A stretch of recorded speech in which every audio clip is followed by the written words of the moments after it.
Welcome to the spooky woods that are behind my house.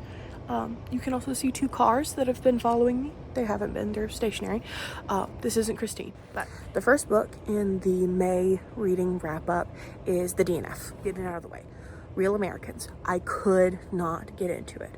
Try as I might, just not my thing. It was the book club pick for one of the two book clubs that I'm a part of, and I just couldn't get into it for the life of me. That said, I went to the book club and it seems like everybody else really enjoyed it, so I'm gonna give it another try.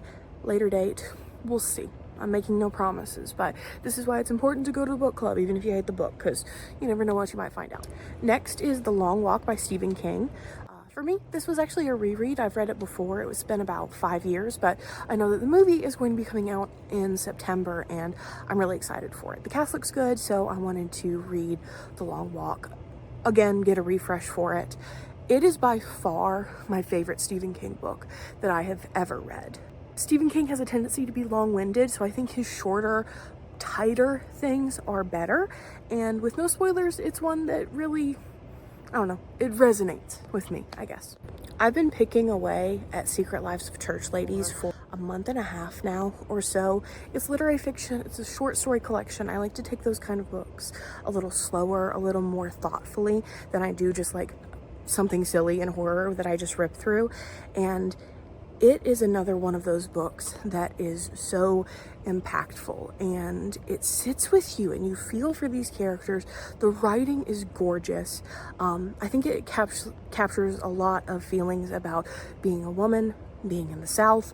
I can't speak to how it does it capturing experiences of Black women in the South, of course, but I think it is absolutely another one that is worth the read. I didn't have any really this month that I wouldn't recommend, but this one absolutely deserves almost a 5-star rating. Buffalo Hunter Hunter by Stephen Graham Jones is one of the most impactful books that I've read in a long time. I think since Demon Copperhead, this is like the first thing that's really made me feel for all of these characters. It's not a spooky, scary, keep me up at night kind of book, but it's one that has definitely left a lasting impression. The characters within the book itself are so memorable and whole and human feeling that they sit with you. They stay with you. There's things that I like and things that I don't about the book, so that's why it's not a 5-star read for me, but it is still a fantastic book and I think absolutely worth reading. If you were a fan of Sinners, it has a similar energy. I would also say similar to like The Reformatory by Tanner Dew, but Buffalo Hunter Hunter, it deserves every bit of the hype that it's been getting. Mouth is like 100 pages. It is a very short book. It was like so tiny on the shelf that I almost missed it, but it's really fun. It's kind of a little B-movie-esque. It's definitely inspired by B-movies. It's short, it's sweet, it gets to the point. I'm very glad that it was not a full-length novel. Mouth does exactly what it was intended to do. It goes, it gets in, it's fun, it's kind of heartfelt, surprisingly, and it gets out. I think it's like 103 pages, something like that. Another one that I really enjoyed.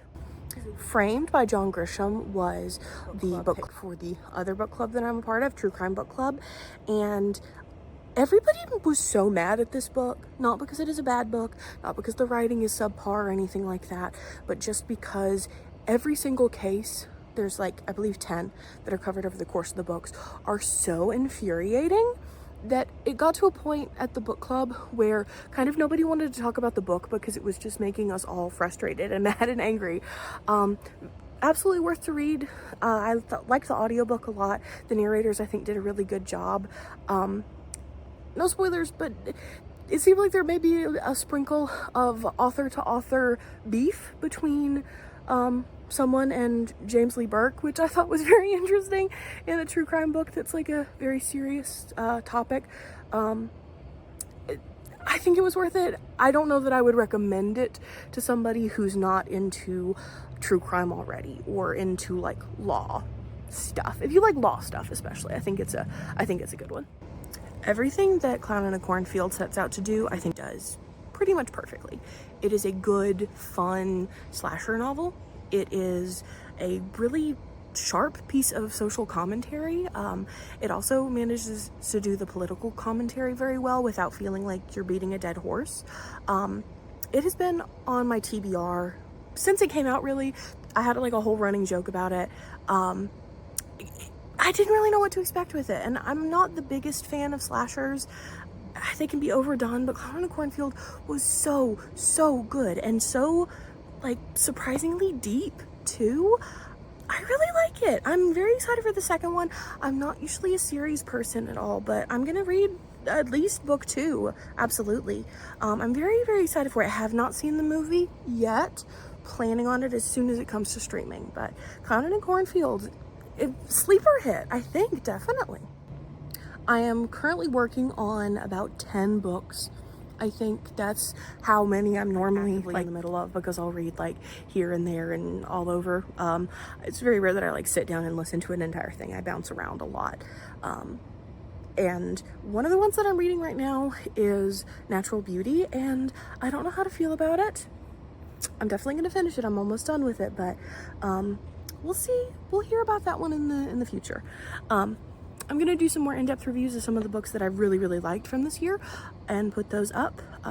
This is just kind of a general wrap up, easy, quick, sloppy video, so that I can try things with recording and stuff and kind of get used to it. But I use Fable as my like social media thing for books. I do not use Goodreads anymore, so if you want to see like active to the moment stuff, you can go follow me on Fable, or don't.